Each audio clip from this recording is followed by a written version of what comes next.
It is so much fun to travel the world, especially for me, farm boy from Idaho. I didn't have many skills when I first awakened to the opportunity that, you could work for pay. I knew how to milk cows, but, that was about it, and it didn't pay very well. But when I was introduced to network marketing, health and nutrition, a marketing system where I could start at the bottom, go to the top, and start part-time, it literally revolutionized and changed my life forever. I've never been the same. And a big share of my story now is sharing with people around the world this extraordinary opportunity. And then along with it, the philosophy that makes it work. Because you can have every technique in the world and the best product in the world, and you can have the finest support system in the world, but unless you have the philosophy that drives you to do the necessary things to make it work, then nothing works. So I like to talk about all the things that made it work for me and see if that might not be valuable for someone else.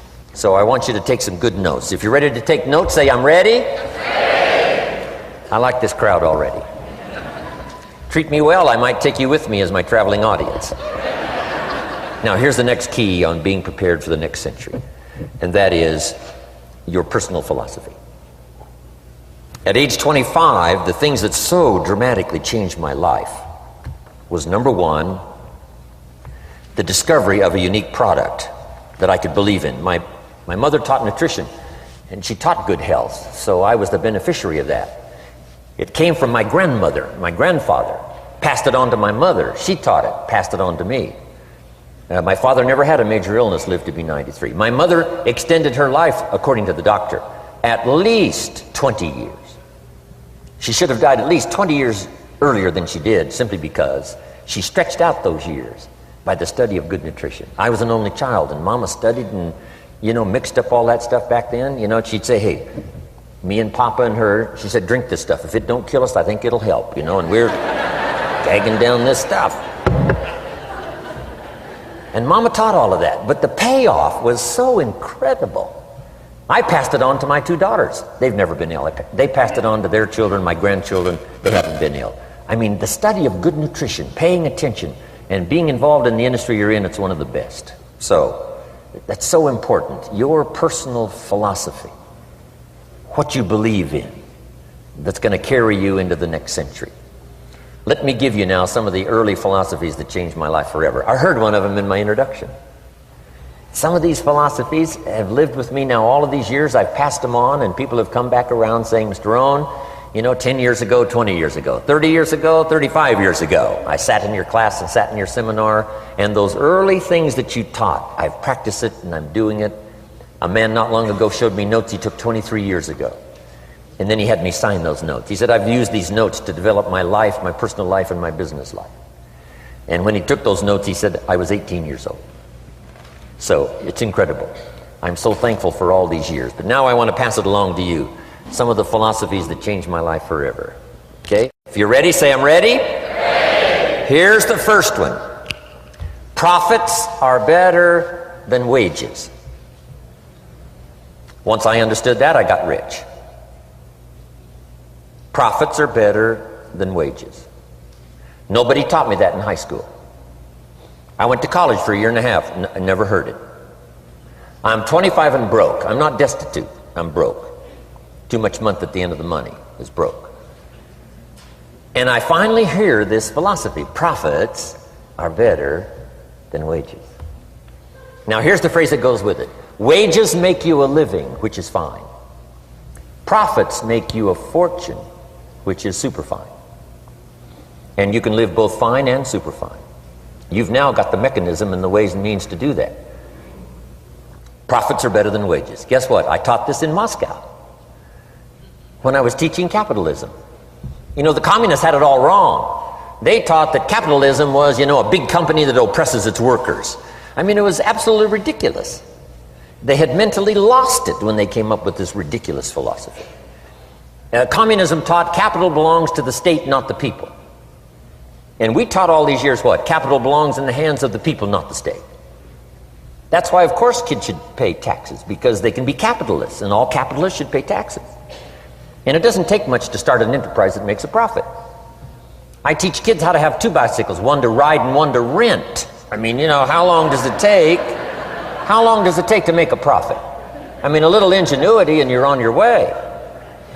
So profits are better than wages. Capitalism better than communism. Communism said people are too dumb and stupid to know what to do with capital. So you must take capital away from all the dumb, stupid people and give it to the all-wise, all-knowing state. And let the state run everything. I mean, that was communism. And they devastated every country they touched. I've been to East Germany. It's taking $1 trillion just to clean up East Germany. They've already spent $500 billion. They got $500 billion more to go. I mean, every country they touched, and I've been in all of them, they devastated them all with their devastating philosophy. We teach capital belongs in the hands of the people. That's where the ingenuity is to bring goods and services to the marketplace. And I'm going to show you later the miracle of capitalism grassroots in America, which you're involved in. But once I understood this now, it was so incredible. Profits are better than wages. Now, when I first was recruited, I'm a distributor for this little product called Abunda Vita. And here's what my mentor said, Mr. Schoaf. He said, Mr. Rohn, you can start this miracle working business part-time. You don't have to go full-time, you can start part-time. And he said, if you'll devote, to start with, let's say 10, 12, 15 hours a week, where you'll start making a profit, here's what you can now say. I'm working full-time on my job and part-time on my fortune. Because profits lead to fortune. I got so excited about that philosophy. I'm working full-time on my job, but now I'm working part-time on my fortune. I found a way not only to make a living, you won't believe this, I found a way to make a fortune. Can you imagine what that's like then to get up in the morning? To go to work on your fortune? Not to go to work to pay the rent, which is okay, but a chance to go to work to make a fortune? And I said, right now I'm working part-time on my fortune and full-time on my job, but it won't be long until I'll be working full-time on my fortune. Can you imagine what life is going to be like? Now, here was my first goal when I started, and that was part-time. I wanted to equal on my profits part-time what I was earning on my full-time job. This is called the magic of part-time. It is so thrilling for people to start working the business part-time, because now you can work on profits, and it doesn't take very long. If you'll really concentrate on those 10, 12, 15 hours a week, it won't be long if you really do it right and learn some of the skills I'm going to talk about. It won't be long until you can be earning as much part-time working on your fortune as you are full-time working on your job. I did that in less than 6 months. Now I've got an incredible invitation. I found a way part-time to work on my fortune, and I'm making as much money at that as I am on my full-time job. Would you like to hear my story? It was incredible. Now here was my second goal, to make twice as much money part-time working on my fortune as I was working full-time on my job. And I reached that in less than a year. Making twice as much money part-time working on my fortune as I was full-time working on my job. Now I've got an incredible invitation that won't quit. I found a way, through a unique opportunity, to work part-time on my fortune, and I'm now earning twice as much money as I am working full-time on my job. Would you like to hear my story? Do you imagine anybody would say, no, I don't care to hear your story? No. Everybody I said that to said, wow, yes, what are you doing? I said, I'm glad you asked. Let me tell you. Now, when I started making twice as much money part-time as full-time, here's my dilemma. I didn't want to go full-time. And why not go full-time? And the reason was because I didn't want to give up my electrifying story. Right? It was so powerful, nobody could resist the invitation to at least take a look. I didn't want to give it up. And I hung on for I don't know how long until it was, almost insane. Then finally, reluctantly, I gave up my full-time job. But now,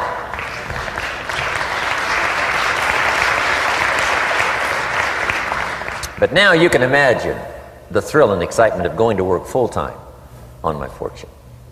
It was incredible. But I want you to jot down the magic of part-time. What does it take to really change a person's lifestyle? Not very much. An extra $1,000 a month, I'm telling you, will drastically change most American families' lifestyle. And that's why part-time is so valuable, because it very quickly changes a person's lifestyle. And here's what the change in lifestyle does. It's a great recruiting tool. One of the greatest recruiting attractions is the money you make part-time.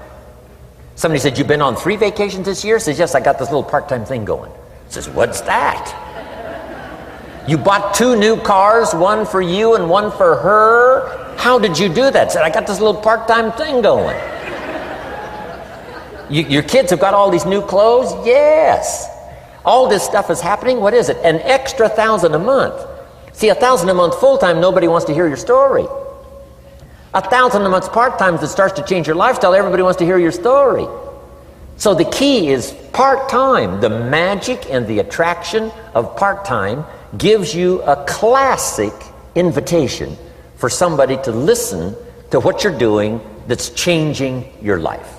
And it's not just necessarily the money that changes your life. It's what you do with the money. It's the change of lifestyle. So part-time helps to change lifestyle, which gives you a classic invitation to look at what you're doing. That's how I started in network marketing, age 25. Wow, these philosophies changed my life. I wish I would have learned them in high school. In high school, if they would have offered Wealth 1, Wealth 2, I'd have taken both classes. I wouldn't have waited until I was 25 and broke. Here's the next one. Philosophy that helped change my life. It's not what happens that determines your life future. It's not what happens that determines your life future. It's what you do about what happens. All of us are in like a little sailboat. And it's not the blowing of the wind that determines your destination. It's the set of the sail. So jot this phrase down. It's one of the best to understand. Kids need to understand it. The same wind blows on us all. The same wind blows on us all. The wind of disaster, the wind of opportunity, the wind of change. The wind when it's upside down, the wind when it's favorable and unfavorable. The same wind blows on us all. The economic wind, the social wind, the political wind. The same wind blows on everybody.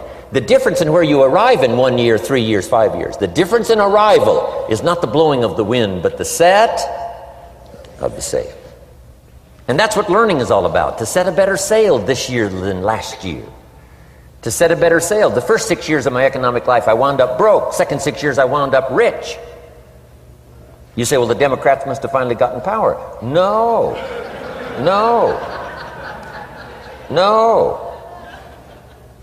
It was not a political change. Here's what changed the second 6 years of my economic life. It was my philosophy that changed. The set of the sail of better thinking, correcting the errors of the past and picking up new disciplines for the future. That's all I had to do at the end of the first 6. Correct the errors of the past and then pick up some new disciplines for the future. And my total life changed. The second 6 years was totally different than the first 6 of my working life. And guess who can do that? Anybody. Now you can keep on the same path for the next couple of years as you have the past 2. But if you wish to, and maybe everything's okay for you and you don't need to, but if you need to make some changes, I'm telling you, you can start doing it today so that the next 2 years will be drastically different than the last 2. And anybody who wishes to do that can. And you can do it between ages 40 and 43. You can do it between ages 13 and 15. You can do it between ages 60 and 62. Any 2 years, any 5 years that you wish to drastically change from the previous 5, you can do it. If you wish to. Now this isn't written. This is not a law. Here's what it's called: opportunity. But if you don't know you can change, if you don't know you can drastically change your income, change your future, change your health, change your marriage, change everything, if you don't know that, Some people then go year after year after year after year not making much change simply because they didn't get to the class. They never read the book. They never went to the seminar. They never made the discovery. They didn't seek for the knowledge of how could I make my life better.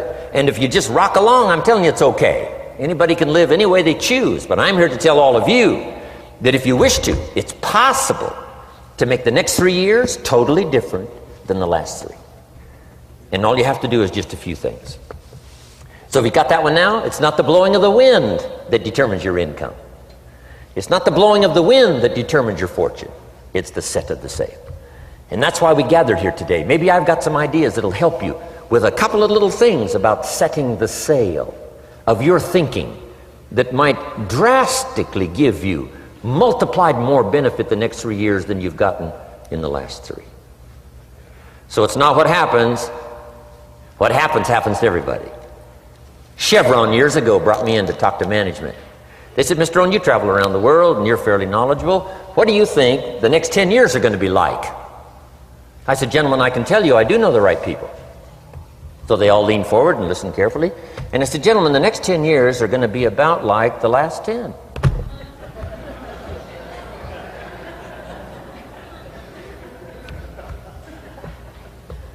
The next season after fall is, well, I promise you that's not going to change. After day comes night. I promise you that's not going to change.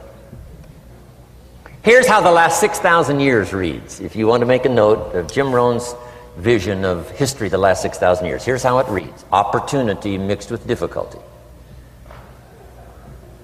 And if we're around another 6,000 years, it's going to read like that looks like for the next 6,000 years.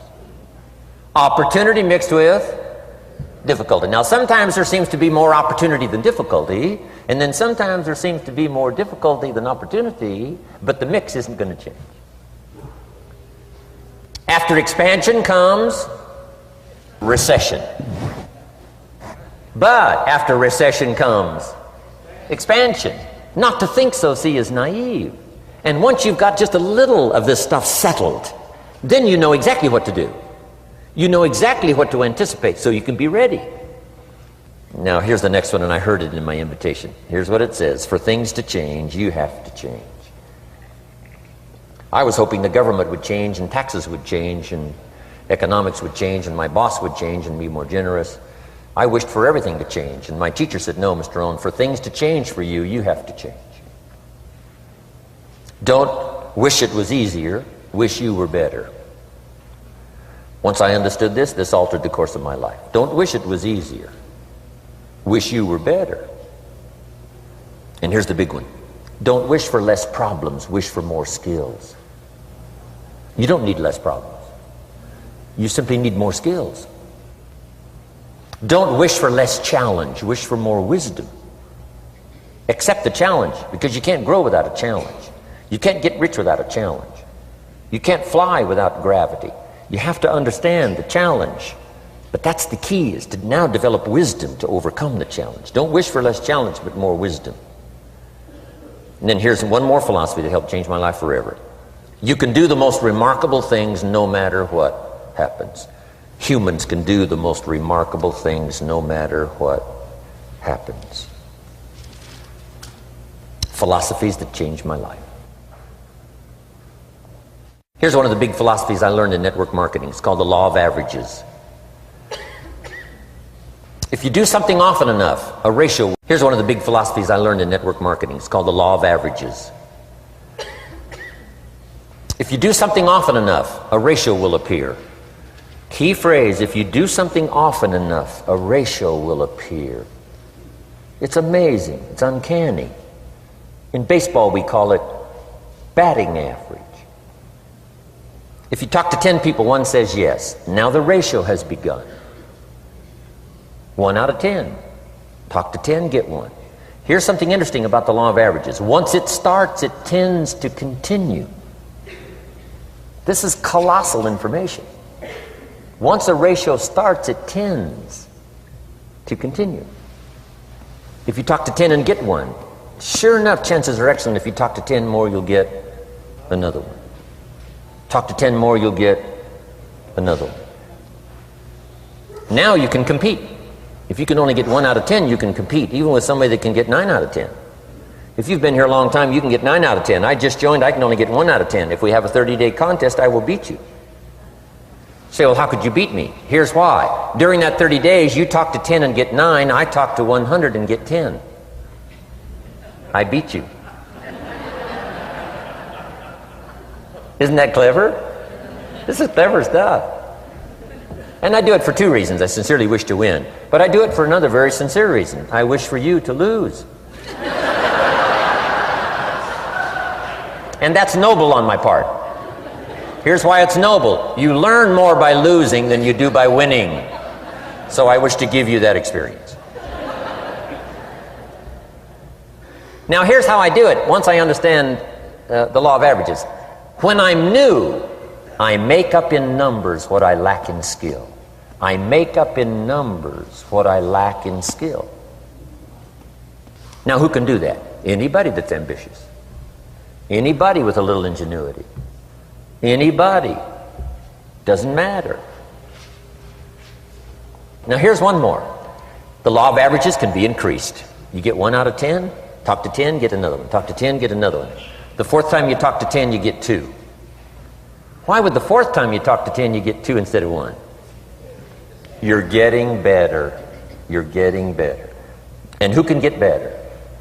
Anybody. Talk to 10, get 2. Talk to 10, get 2. Finally, talk to 10, get 3. I finally got up to about 3.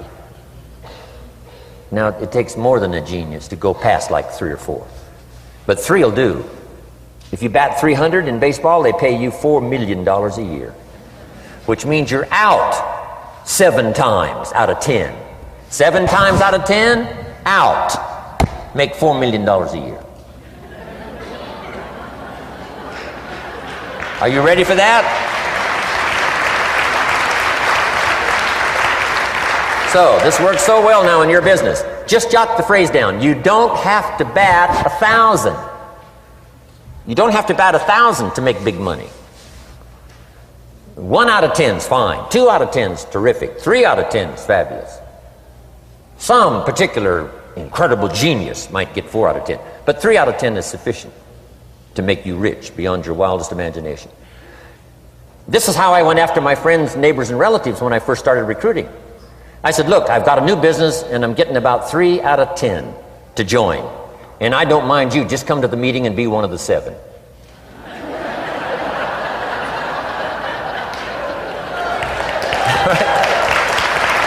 Doesn't matter. You're my friend, you'll do me a favor. And so it's not important to me that you like it. It's not important to me that you join. It's certainly not important to me that you buy. It's just important to me that you listen. One of the reasons, though, I want you to hear the story is because a year from now, if I'm doing well, I don't want you to say, how come you never picked up the phone a year ago? I never got a letter, never got a call. You call me a friend? You're making all this money, you never picked up the phone. So I don't want that to happen. So for 2 reasons, I want you to see what I'm doing. So that a year from now, if I'm doing well, I can say, you know, I gave you the opportunity. But also, just as a favor, come and be one of the 7. It doesn't matter to me if you buy or join. But I need 10 to get 3. And if you're one of the 3, wonderful. If you're not, wonderful. It doesn't. It might matter to you. It might matter to you, but it doesn't matter to me. Now, it matters to me because we're friends, but it doesn't matter in terms of my averages. So if you decide to get rich, just learn the law of averages. You're off and running. Now, here's the second law that changed my life forever in network marketing. I learned the law of sowing and reaping. And in the law of sowing and reaping is also the story of the law of averages. Jot this down. The story of the sower comes from the Bible. I'm an amateur on the Bible, but this is such a useful story. Here's what the story says. And take the notes because the drama's in the details. The sower was ambitious. Evidently he was ambitious. When you read the whole story, you'll conclude, yes, this was an ambitious sower. Here was number 2. He had excellent seed. The sower who sowed the seed had excellent seed. And the excellent seed can be an excellent opportunity, an excellent product, an excellent story. So we've got an ambitious sower with excellent seed. But now here's the rest of the details of the story. for your information, for the drama of your life, so you can understand things better. Learning some of this is how I got rich by age 31. Okay. Number one, it says the sower goes out to sow the seed, but the first part of the seed falls by the wayside and the birds get it. So jot this down. The birds are going to get some of the seed. The birds are going to get some of the seed. Now you say, well, Mr. Rohn, what does that mean? Well, I invite John to come to a meeting. He said he'd be there Tuesday night. Tuesday night I show up, John isn't there. I say, John, I wonder why John didn't make it. Now I know the answer. The birds. The birds. John had this great idea of coming to the meeting to look at an opportunity, and somebody stole it and said, you're not going to go see network marketing. And he says, well, maybe not. So have you jotted that down now? The birds are going to get some. Now, when the birds get some, you've got two options. Number one is to chase birds. And say, well, let me get a hold of the person that talked him out of coming to the meeting. I'll tear him a new page. But I wouldn't do this. Here's what happens if you go chasing birds. You leave the field. If you go chasing birds now, you leave the field, which is going to distract from your future, not add. So you can't chase birds and try to straighten this stuff out. Here's what it is. It's just one of those things. And here's the best comment when things are a little disappointing. Isn't that interesting? You just have to say, I thought sure he would be there. He promised me. He promised me. But I know it was the birds. And you just have to say, isn't that interesting? Now, here's the rest of the story. It says, the sower kept on sowing. See, that was the secret to his success. He kept on sowing. And if you keep sowing, you can sow more than the birds can get because there aren't enough birds. If you keep sowing, there are some birds, but there's not enough. Because the law of averages will work for you. My mentor taught me, he said, you know, Mr. Rohn, there's only 9 or 10 real nasty, miserable people in the whole world. Now, he says they move around a lot, you know, and you're liable to... You'll bump into one once in a while. But when you bump into one, you say, there's only 9 more like you. I can handle that in the whole world. Okay. Now, here's what else it says. The sower now keeps sowing the seed. Now the seed falls, the story says, on rocky ground where the soil is shallow. And the rocky ground where the soil is shallow is not of your making. Because you had excellent seed and you were an ambitious sower. So the rocky ground where the soil is shallow is not of your making. But here's what it says what happened. This time, the little seed that falls in the ground starts to grow. And the little plant starts to grow. But the first hot day, it withers and dies. It dies. Not an easy thing to watch. I finally get John started. Sure enough, 3 or 4 days later, somebody says, boo, and he goes,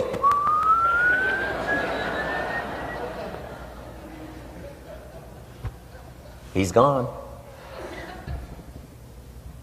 Doesn't show up at the second meeting. And I say, I thought sure John would last a week. What happened? Jot this down. The hot weather is going to get some. And this is not of your making. Here's what you must say when that happens. Isn't that interesting? Wow. What can you do? The answer is nothing. You say, well, I'm going to try to change this. I wouldn't take that class. You know, the sun comes up in the east. Somebody says, why is that? I wouldn't spend much time on that. Just let that happen. Don't go for this why stuff. I'm giving you the answers here. The answers is in the structure and the consequences and in the deal. The answer is in the deal. Anything beyond that is not worth study. You say, well, how come some just last a little while? I wouldn't sign up for that class. Here's the answer. Some don't stay. You just have to jot that down. And when some leaves, you say, that's one of those that don't stay. Now you know what category to put them in. And you can't solve this now. You can't. It's like rearranging the seasons. You can't fool with that. All you can do is cooperate with the way things are set up. I didn't set it up. You say, well, it shouldn't be this way. Well, when you get your own planet, you can rearrange this whole deal. But on this planet, you're a guest. You got to take it as it comes. Now, here was the secret to the ambitious sower with good seed. It said he kept on sowing. Now, here's what he had to do to keep on sowing. He had to discipline his disappointment. This is a key phrase now to use the rest of your life. You must learn to discipline your disappointment, because you didn't set up the setup, and some are not going to stay, and that is not of your making. Now, if you made gross errors and you ran them off, see, that'd be different. Now, you're responsible for that. But if it's in the normal course of things, this is the way things are. Now, here's what it says. The sower keeps on sowing. Now it says the seed falls on thorny ground. And somebody says, well, how much of this do you have to go through? Well, hang on. It's not the end of the story now. Now the little seed falls on thorny ground, and now the little plant starts to grow again. But as the little plant starts to grow, the thorns choke it to death, and it dies. So jot this down. The thorns are going to get some. And that's not of your making. And what are these thorns? The story even called these little thorns, little cares, little distractions, little somethings. Who knows what all they are? I say, John, we had a meeting last night, you weren't here. John says, well, I can't make every meeting. I say, why not? You're part-time. He said, well, the screen door came off the hinges. And you just can't let your house fall apart. You got to take some time and fix things up. And I can hear the thorns going,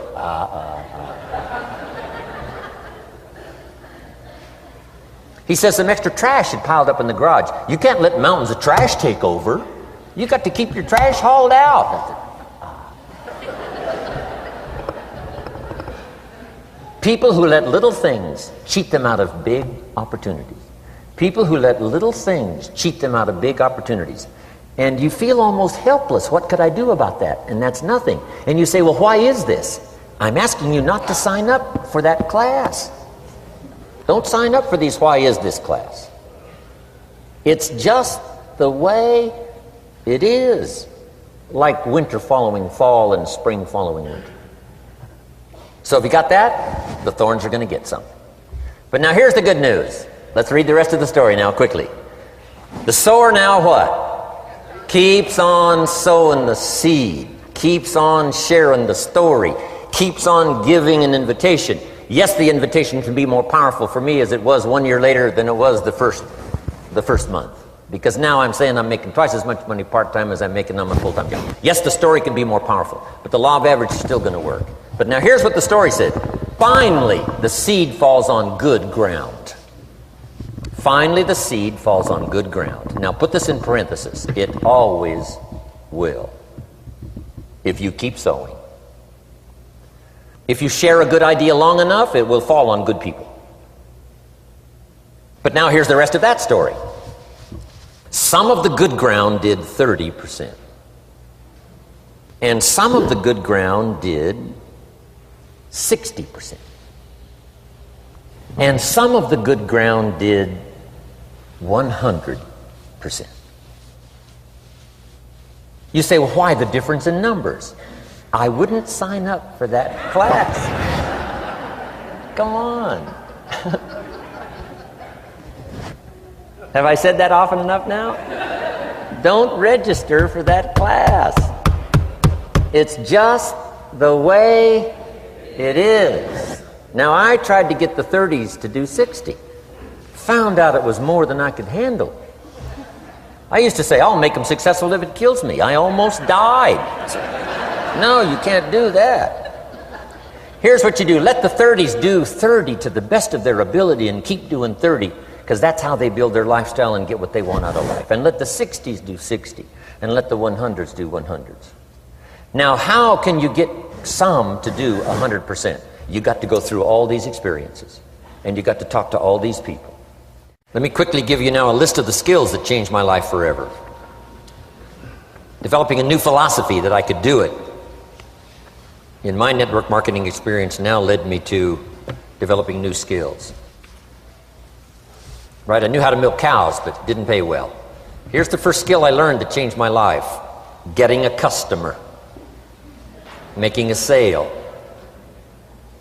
And of course, sales for you is easy, right? Because it's not technical, right? The technical is all taken care of. You simply represent your product. If you share a unique product, talk about its merits, persuade someone that it's the best, they agree to buy, that's the simple art of sales. But in your business, here's what it's more like: sharing. Because using the product yourself, gathering some testimonials, you simply share that. So we're not talking like high-powered spacecraft technical skills here. It's simply sharing something you've discovered with someone else and doing it well enough to where they agree they would like to participate. Now here's what happened when I learned sales. It multiplied my income by 5. Now it didn't take that much because I wasn't doing that well in farm country. But it did multiply my income by 5. Sales. Getting customers. Laying that incredible foundation for an entrepreneurial career. So now I've got 2 skills: milking cows and making sales. Here's the next one I learned that changed me forever, and that's recruiting. Introducing the business opportunity to new people. Learning how to give a good invitation. Learning how to give 2 kinds of presentation, formal and informal. And the third part of recruiting, of course, is following up. Once you start a new life, now you got to take care of it, like a new mother would take care of her baby. You don't start a new life and abandon it. You start a new life and nourish it like a mother and protect it like a father. You got to be both mother and father to a new person. Nourishment, ideas like a mother. Protection, help defend your new life against the encroachment of outside voices that would try to talk them out of it. So you got to be mother and father in this art of recruiting. We call it being a sponsor. And being a sponsor is like being a bridge, helping somebody from darkness to light, from skeptic to faith, from not knowing to knowing, from no confidence in themselves to starting to gain confidence. You're the bridge that helps people from the shadows to the sunlight. It's one of the most exciting positions to occupy in all of network marketing industry, is the bridge, helping people crossing the bridge out from discouragement into recognition. Being this bridge, that's what the recruiting magic is all about. You've got the answers. They've been looking for the answers. You've got the answers. And you help them cross this bridge. You see something in them before they can see it in themselves. You assure them that it's possible to be more than they are, therefore they can earn more than they've got, have more than they possess. This is one of the great arts in the world. And here's what's exciting about this art. It pays big money. Because now you operate a unique philosophy taught first in the Bible. John Kennedy taught it in his inaugural speech. Zig Ziglar's got one of the best ways to put it. And that's the secret to wealth. The secret to wealth and fortune. First taught in the Bible. Because the question was asked, how can we achieve greatness, great wealth, great power, great influence, great recognition, great self-esteem? How can we achieve greatness? The master teacher was asked. And here was his formula for achieving personal greatness. He said, find a way to serve the many. For service to many leads to greatness. For those that are interested. Some people aren't interested, but for those that are, service to many leads to greatness. Someone says, well, best I can do is just take care of myself, which is okay, but it doesn't lead to greatness. Someone says, I got enough bills of my own, I can't worry about someone else's bills. That's okay, but it doesn't lead to greatness. Greatness is helping people pay their bills, you forget about yours. Because if you help enough people pay theirs, yours disappear. Help people with problems, your problems disappear. The key to greatness, the master teacher taught, is finding a way. Now, a lot of people would like to serve many people, but they don't have a way. And what's exciting about you and your business is you've now got the way. Whether you use it or not, it's up to you. Whether you cash it in or not is up to you. Whether you make a fortune or just a little, that's all up to you. Each person's ambition. It's called the same marketing. The same product. The products are the same for everybody here. The marketing system is the same. The difference is each person's philosophy and each person's individual ambition. But whatever your ambitions are, now you've got the ways and means. And here's what you've got the ways and means to do. Serve as many people as you would like. Now, here's what's exciting about recruiting. With what you're involved in here, you can directly and indirectly affect the lives of dozens of people. Some of you are going to directly and indirectly affect the lives of hundreds of people. And some of you, if you wish, can directly and indirectly affect the lives of thousands of people. And the pay is accordingly. If you affect a few, you earn that pay. If you affect the many, you earn that pay. But the secret is found in the Bible. Service to many leads to greatness. Now, John Kennedy said it in his inaugural speech. Here's what he said: don't ask. Don't we wish that was the current political philosophy? Where is John Kennedy and his philosophy? John Kennedy said, don't ask. That's important if you understand philosophy. He said, don't ask what the people can do for you. Don't ask what the country can do for you. Don't ask what the government can do for you. That's not how you get rich. That's not how you have high self-esteem. That's not how you get trophies to put on the mantle above the fireplace, asking what the people can do for you. Don't ask, he said, what the people can do for you, but ask, what could I do for my country? And the country means the people. What could I do for the people? I want trophies. I want recognition. I want high self-esteem. I would even like a chance to make a fortune. John Kennedy says it's easy. Don't ask what the people can do for you, but ask, what could I do for the people? Could I directly and indirectly serve many in my country? And now that you are participating in this program, the answer is yes. Now, Zig probably said it best. Zig's got some great stuff. Zig and I have been good friends for a lot of years. Zig says money isn't everything, but it ranks right up there with oxygen. Yeah, Zig, you're right. Zig says, my dentist told me, Zig, only floss the teeth you want to keep. You know, forget the rest. But here, Zig is famous for this now. This is one of Zig's philosophies, and it goes right along with the other two, the Bible and John Kennedy. Here's what Zig says: if you help enough people get what they want, you can have everything you want. If you help enough people get what they want, you can have everything you want. Now, wanting everything you want, we call that self-interest. But it's okay to have self-interest if you do it in a positive way. By helping enough people get what they want, you can have everything you want. Now, you can accomplish all that by learning this next skill called recruiting. And I learned it, and it made me fortunes. So now I've got 3 skills: milking cows, making sales, and recruiting. Here's the next skill I learned that paid big money: organizing. Once you got a few, get them to work together, see, and that's magic. Getting people to work together is magic. Now, yes, it's challenging, like having several members of your family. Getting them to work together is challenging, but it's magic. Getting husband and wife to work together is challenging, but it's magic when it happens. But everything magic is challenging. Just got to jot that down. Everything magic is challenging. But once you figure out the challenge and go for it, then the magic occurs. Let me tell you how magical people working together is. Let me quote the Bible again. It says, if 2 or 3 agree on a common purpose, nothing is impossible. Just try that on for your mental size. If 2 or 3 agree on a common purpose, nothing's impossible. Everybody's looking for a challenge. Here's what I teach, especially the kids. Here's the best challenge in the world. Let's go do it. Not you go do it. Let's go do it. If 2 or 3 of us decide on a common purpose to do it, nothing's impossible. Incredible. Working together, organizing. Now, when everybody's an independent, now it's a little more challenging. Like having kids, they've each got their own opinions. They've each got their own ambitions and desires. It's challenging. You've got a variety. But that's what makes life, the variety. And it is, in your business, it is challenging, getting people to work together. It's like herding cats. You know, sheep are easy, but you got to try cats, herding cats. But if you can possibly get it done, the power is so immense when you get people to work together. Here's one of the powers of working together: shared testimonials.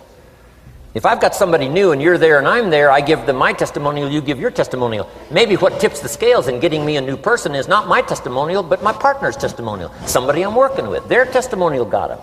Shared testimonials are so powerful. That's why working together is okay, is powerful. Now, working by yourself is okay. All this stuff is okay. Everybody needs to know, though, where are the advantages? And these are some of the advantages. I learned to organize, paid big money. Here's what I next learned to do. Promote. Promotion now pays staggering money. Now, the company comes up with what we call major promotions. Here's what you've got to come up with. The smaller promotions. The company comes up with major recognition. You've got to come up with small recognition for your people around you. The top 5. The company's got top 5. You've got your own top 5 in maybe 2 or 3 categories. Top 5, top 5, top 5.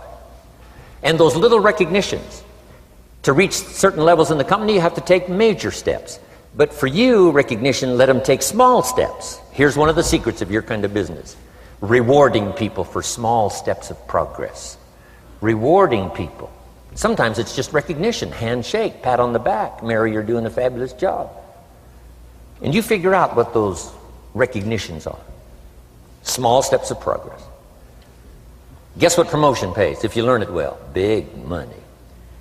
Getting people to do something they wouldn't ordinarily do by themselves. People will do some unique things by themselves, but if you can figure out a way to say, Mary, if you do this and this, she says, well, I'll go for it. Now, she wouldn't have thought of that on her own. Here's what works magic. It's better than money. Money is a bit unimportant. Here's what's important. Ingenuity. The best place to wake up your ingenuity is what you're doing right now.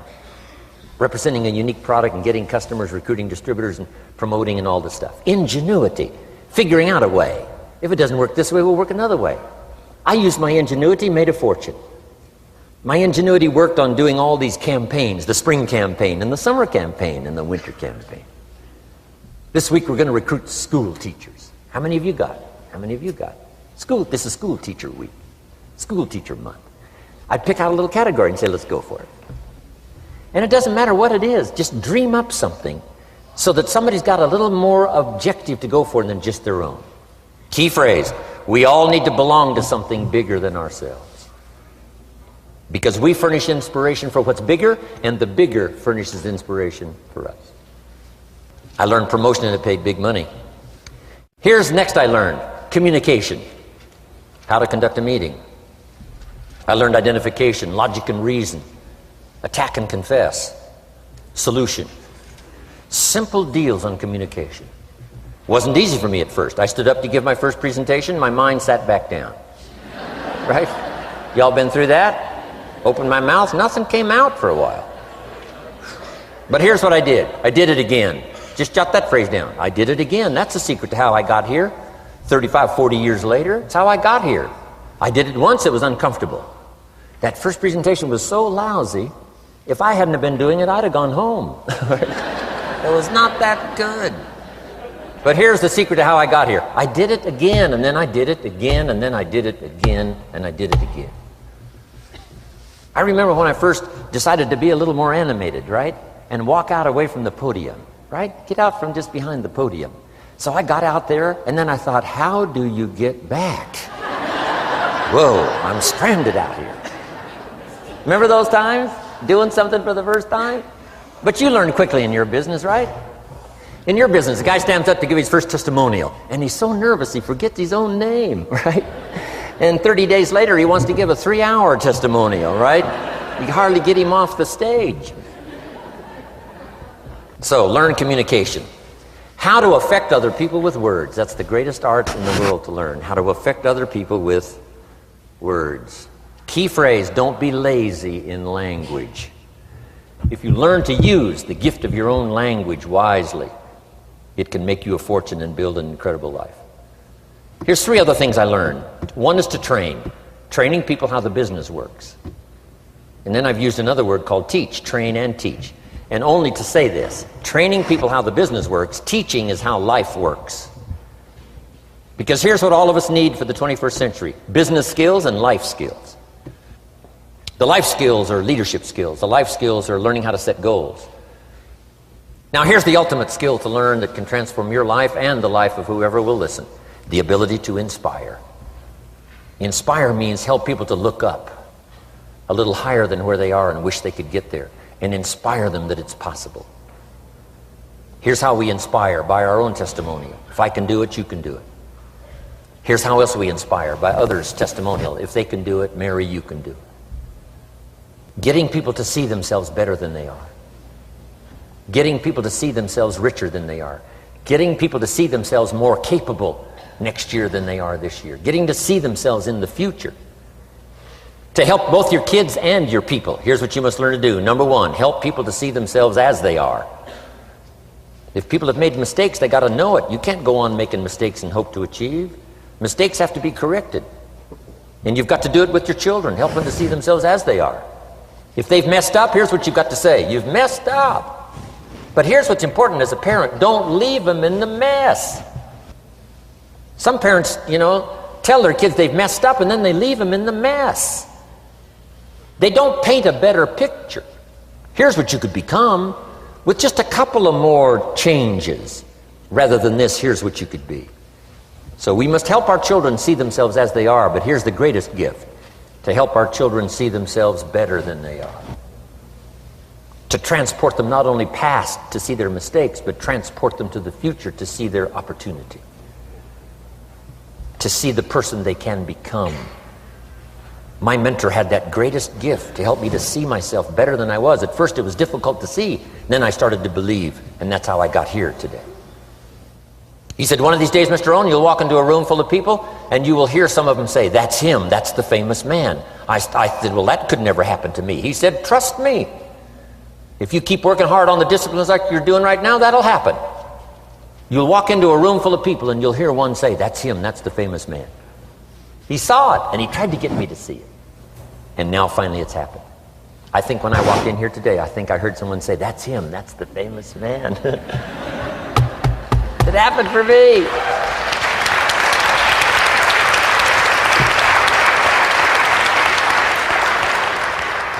And if it can happen for me, it can happen for you. Just master these skills to inspire.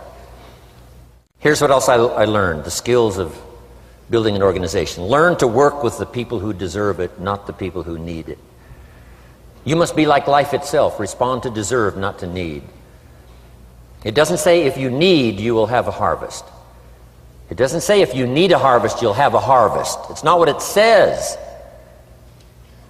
It says if you plant, chances are good you'll have a harvest. If you plant, you will reap. Not if you need, you will reap.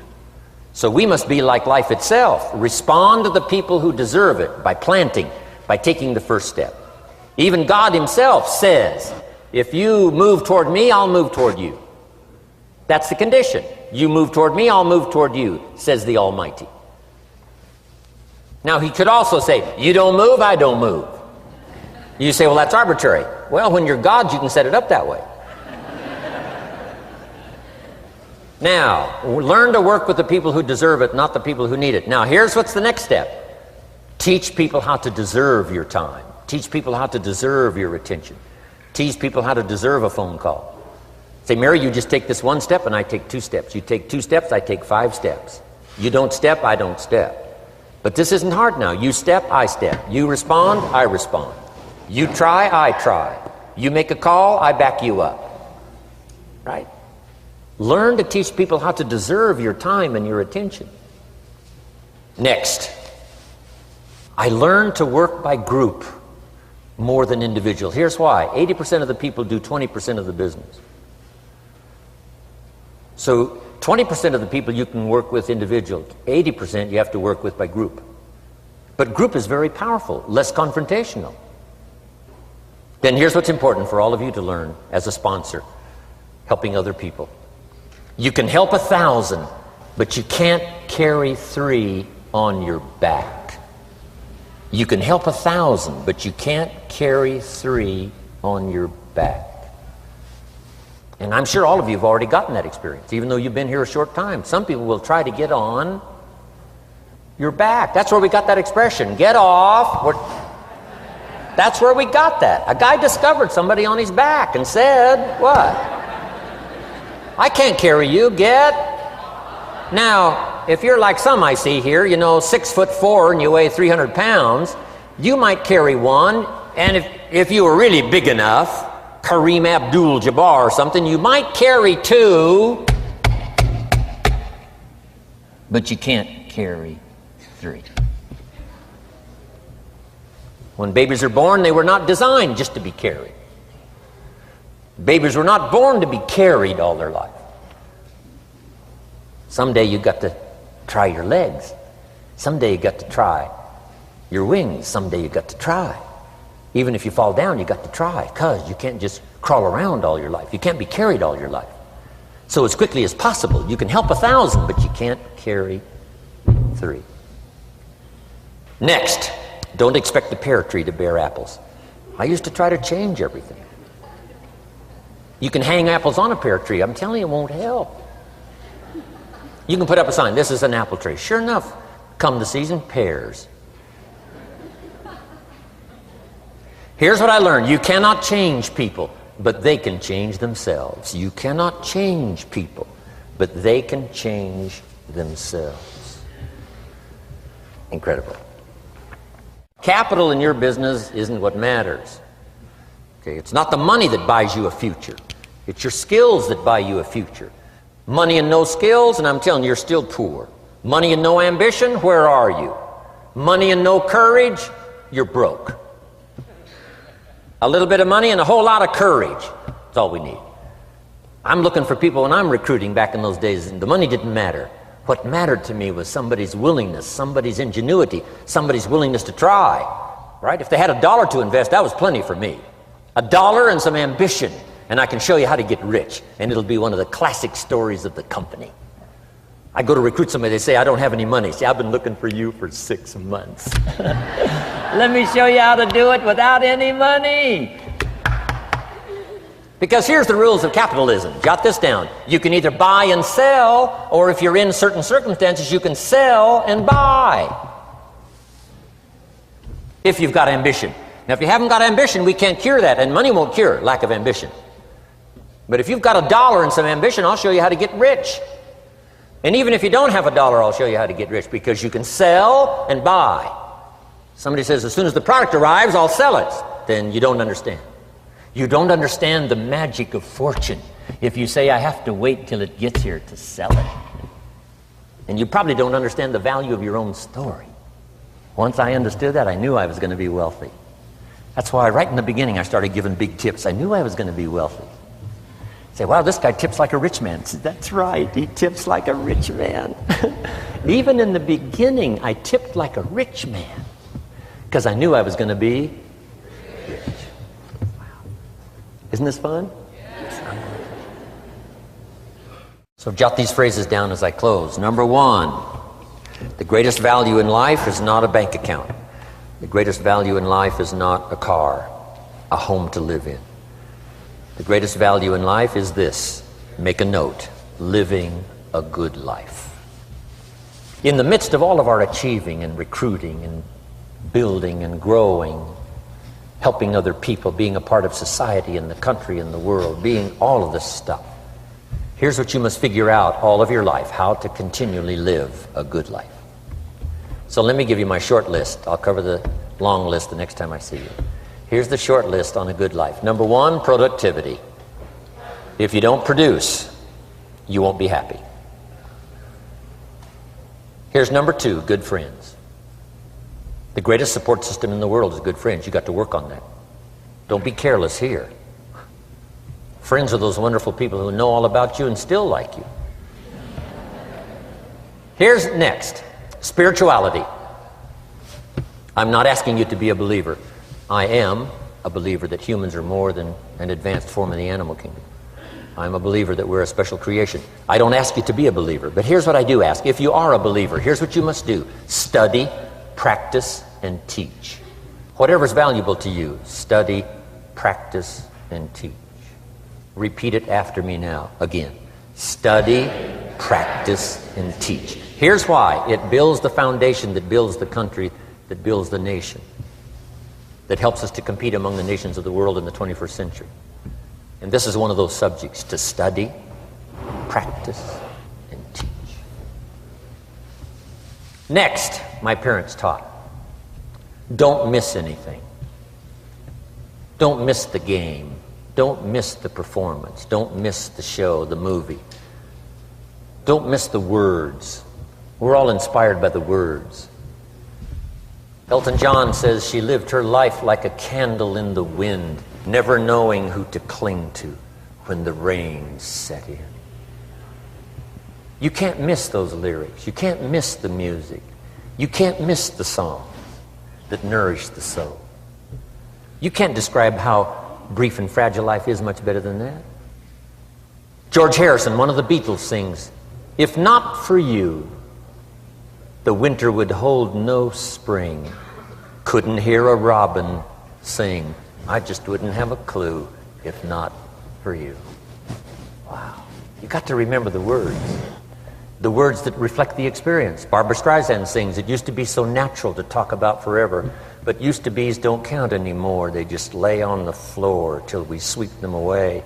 You don't sing me love songs, you don't say you need me, and you don't bring me flowers anymore." Illustrative of all of our experiences. Winston Churchill said, "The truth is incontrovertible. Malice may attack it and ignorance may deride it, but in the end, there it is." You got to use that. Feast on someone else's comments. Because, see, you could stay up all night and not think of that.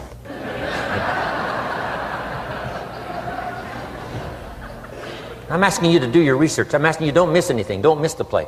When my father was 93, just before he died, if you would have called him at 10:30, 11 o'clock at night, he wouldn't be home. He's at the rodeo. And he's watching the kids play softball. He's at church. He's watching the concert somewhere. Every night. My parents taught me that. Don't miss anything. Even the little small things, don't miss. The big things, don't miss. Don't miss, don't miss. It's part of living a good life. Here's why. Jot this phrase down. It'll serve you well forever. If you live well, you will earn well. If you live well, it'll show up in the texture of your voice. If you live well, it'll show up in your face. If you live well, it'll show up in the magnetism of your personality. If you live well. So don't miss the nourishment of all the things around you that could help you live a good life. Next is the inner circle. Take care of them, they'll take care of you. Inspire them, they will inspire you. Nothing more valuable than the inner circle. That's where the power to conquer the world comes from, the inner circle. If a father walks out of the house and he can still all day long feel his daughter's kiss on his face, he's a powerful man. That nourishment of the inner circle is so incredible. If a husband walks out of the house and all day long he feels the imprint of his wife's arms around his body, he's invincible. Who can touch him? One person caring for another, the old prophet said, is the greatest of virtues. There's many virtues and values, but the greatest is love, one person caring for another. Better to live in a tent on the beach with someone you love than to live in a mansion by yourself.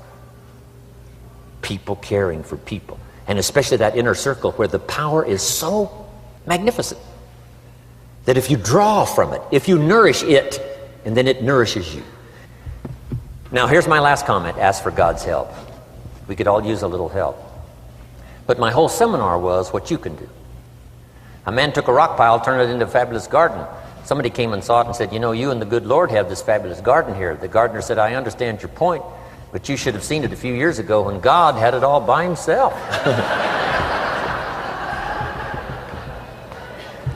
So we do play a part. So make this the last note now. We have a chance as human beings to participate in the miracle process. We have a chance as human beings to participate in the miracle process. And you can go do that every day as often as you wish.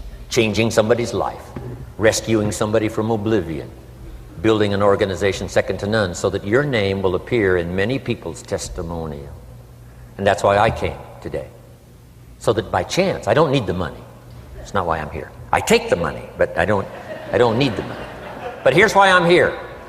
By chance, perhaps, if I've come along at the right time, I don't know what time this is for you, but if I've come along at the right time, just maybe, a week from now, a month from now, a year from now, 5 years from now, you might say, Jim Rohn came by and gave us a little piece of information. That started me down the road. Here's what's happened to me. And my name might appear in your testimonial. Now here's the drama as we finish. How many of you have my name in your notes? Here's the part of the drama then. I go with you. When we all leave here and the lights are out and the place is dark, I go with you because you've taken my notes and hopefully some of the spirit, some of the stuff I had besides just the notes. So I go with all of you. But here's the big drama. All of you go with me. See, that's so unbelievable. So as I leave here, I promise not to leave you behind. I will take you with me in my thoughts and in my heart. God bless.